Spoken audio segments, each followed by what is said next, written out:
اب سوال پیدا ہوتا ہے قیام اللیل سے مراد کیا ہے؟ یہاں پہ میں ذرا تراویح کا جو پس منظر ہے وہ بیان کر دینا چاہتا ہوں۔ دیکھیے، جیسا کہ ہم نے خطبے میں بھی دیکھ لیا، اللہ نے قیام اللیل جو ہے اسے فرض نہیں ٹھہرایا، تطوع۔ قرآن مجید میں بھی اس کا کوئی ذکر نہیں، احادیث میں اس کی تشویق و ترغیب پوری موجود ہے۔ ایک اور حدیث بھی ہم بعد میں پڑھیں گے اس پر۔ اس کا پس منظر کیا تھا کہ اس کو چھوڑ دیا گیا۔ اب ظاہر بات ہے مسلمانوں میں کمزور بھی ہیں، مسلمانوں میں وہ مزدوری کرنے والے بھی ہیں، روزہ تو فرض ہے ان پر، چاہے مئی کا مہینہ ہے اور گندم کاٹنی ہے، روزہ تو پھر بھی رکھنا ہوگا، یہ سب کچھ ہے۔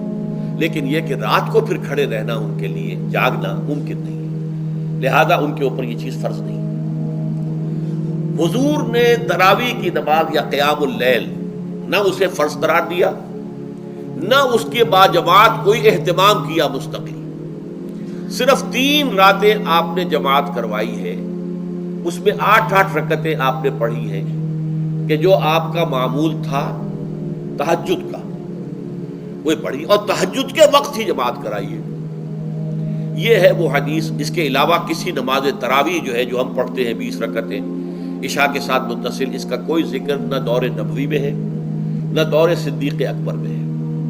یہ دور حضرت عمر کی خلافت میں ہوا ہے، اور ہم نہیں کہہ سکتے کتنے سال کے بعد ہوا ہے۔ حضرت عمر رضی اللہ تعالیٰ عنہ کی خلافت کا دور جو ہے وہ تو 10 برس ہے، ہو سکتا ہے 5 برس کے بعد ہوا ہو، 6 برس کے بعد ہوا ہو، 12 ہوا ہے ان کے عہد میں۔ حضرت عمر ایک مرتبہ مسجد میں داخل ہوئے، مسجد نبوی میں، تو دیکھا کہ کچھ لوگ 8 10 12 جو ہیں وہ ایک جو ہے حافظ کے پیچھے کھڑے ہوئے اور قرآن سن رہے ہیں، کچھ دوسرے کونے میں کھڑے ہیں، کچھ کہیں اور کھڑے ہیں، مختلف جماعتیں ہو رہی ہیں۔ تو انہوں نے سوچا کہ کیوں نہ ان سب کو ایک امام کے پیچھے جمع کر دیا جائے، اور اس کے لیے لوگوں کی سہولت کے لیے عشاء کے ساتھ متصل رکھ دیا جائے، اس لیے کہ تہجد کے وقت اٹھنا جو ہے وہ تو ہر کس و ناقص کا کام نہیں ہے، کہ عشاء کے بعد اگر تھوڑا سا اضافی وقت ہو صرف، تو یہ ہر شخص کر لے گا، مزدور بھی کر لے گا۔ لہذا آپ نے یہ نظام تجویز فرمایا کہ عشاء کے متصلاً بعد 20 رکعت نماز پڑھی جائے اور ایک امام کے پیچھے پڑھی جائے۔ یہ گویا کہ اجتہاد ہے حضرت عمر رضی اللہ تعالی عنہ، اس کو آپ نے خود بدعت بھی قرار دیا ہے، لیکن بدعت حسنہ۔ بدعت کس اعتبار سے؟ لغوی اعتبار سے، نئی بات، اس لیے کہ حضور کے زمانے میں نہیں تھی، تو یہ اس طریقے سے ایک نئی بات ہے۔ لیکن یہ بات چونکہ بہت اچھی ہے، بہت عمدہ ہے، آپ جب یہ نظام چل پڑا تو ایک دن مسجد میں آئے، دیکھا کہ بڑی بھری مسجد ہے، صحابہ کھڑے ہیں اور ایک امام کے پیچھے قرآن سن رہے ہیں۔ آپ نے فرمایا نعم البدعۃ ھذہ، یہ جو ہم نے نئی بات شروع کی ہے یہ بہت اچھی ہے، بہت عمدہ ہے۔ اب یہاں سے فرق واقع ہو گیا ہے۔ ایک تو اہل تشیع جو ہے وہ تو ویسے ہی حضرت عمر سے بہت دشمنی رکھتے ہیں، عناد رکھتے ہیں، تو حضرت عمر کے اجتہادات سے انہیں نفرت ہے، انہیں دوری ہے، چاہے وہ کوئی سا بھی حضرت عمر کا اجتہاد ہو۔ ہمارے ہاں اہل حدیث حضرات بھی در حقیقت حضرت عمر یا کسی اور خلیفہ راشد کے فعل کو وہ سمجھتے ہیں کہ یہ ایگزیکٹو آرڈرز ہیں، یہ ہمیشہ کے لیے نہیں ہے۔ حضرت عمر نے اپنے دور میں ایک نظام قائم کیا، ان کے دور کے لیے ٹھیک تھا، یہ ہمیشہ کے لیے نہیں ہے۔ ہمیشہ کے لیے وہ 8 ہی رکعتوں کے قائل ہیں، وہ تہجد والے، لیکن اس میں بہرحال انہوں نے بھی خود یہ اضافہ کیا ہے کہ وہ 8 رکعتیں وہ عشاء کے ساتھ متصل پڑھتے ہیں، تہجد کے وقت تو نہیں پڑھتے۔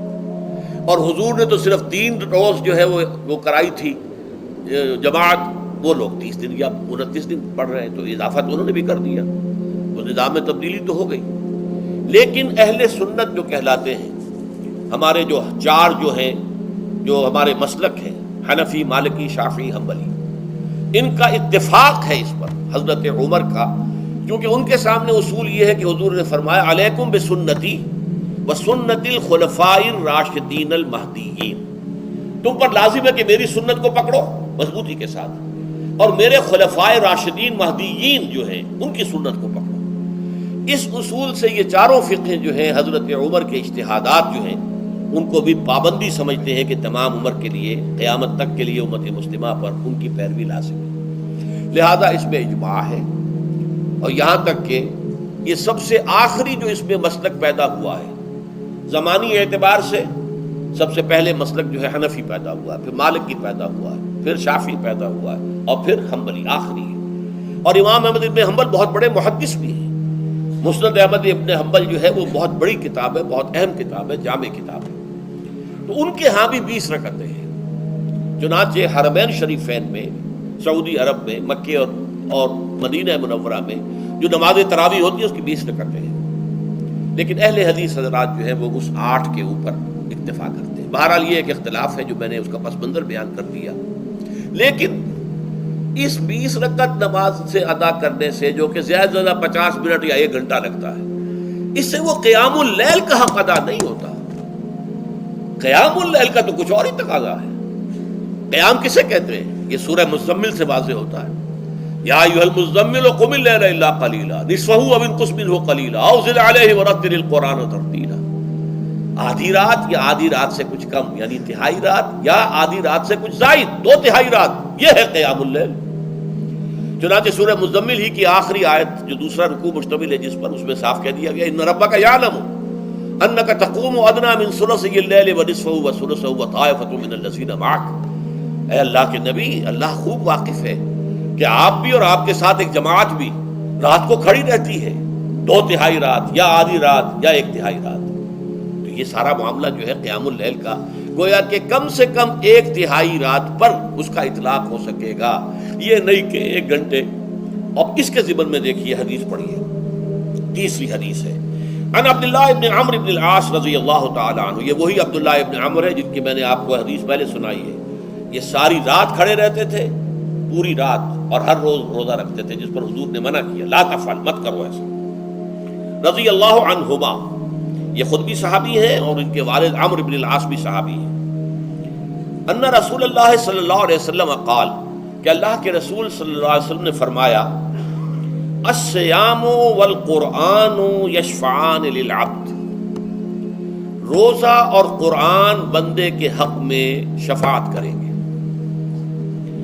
یقول الصیام، روزہ یہ عرض کرے گا اللہ کی جناب میں، اے رب پروردگار، انی منعتہ الطعام والشہوات بالنہار، میں نے تیرے اس بندے کو دن کے دوران کھانے پینے سے اور اپنی شہوت کا تقاضا پورا کرنے سے روکے رکھا، یہ میری وجہ سے روکا رہا، تو میری شفاعت اس کے حق میں قبول فرما.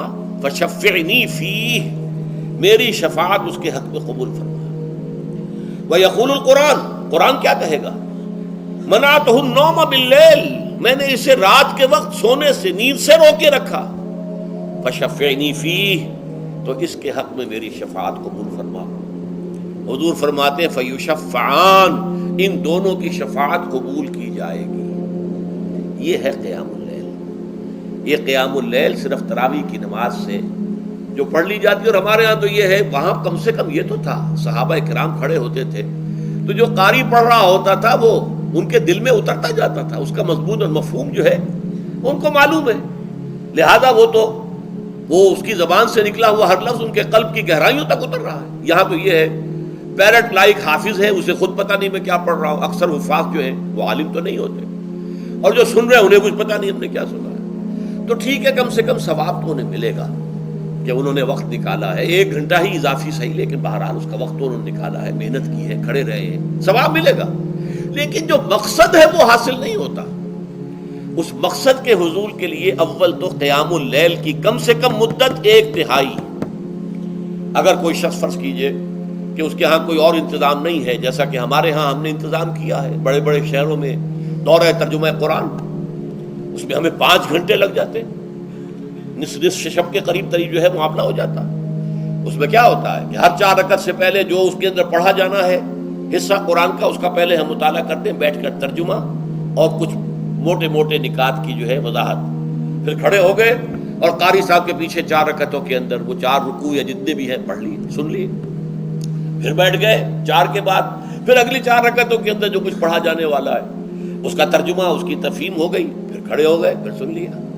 اس طریقے سے 5-6 گھنٹے میں تراویح ختم ہوئی. تو تراویح بھی ہو گئی، حضرت عمر کے اجتہاد پر عمل بھی ہو گیا، 20 تراویح ہو گئی. لیکن یہ ہے کہ اس کے ساتھ جو اصل غرض و غایت ہے قیام اللیل کی، وہ بھی حاصل ہو گئی. یہ ہم نے 17 سال پہلے شروع کیا تھا یا 18 سال پہلے، اور وہ انشاءاللہ اللہ کے فضل و کرم سے اب چل رہا ہے. بڑے بڑے شہروں میں ہو رہا ہے، لاہور میں جن مقامات پر ہو رہا ہے وہ تازہ جو ندائے خلافت ہے اس کے اندر آپ اس کی فہرست دیکھ لیں.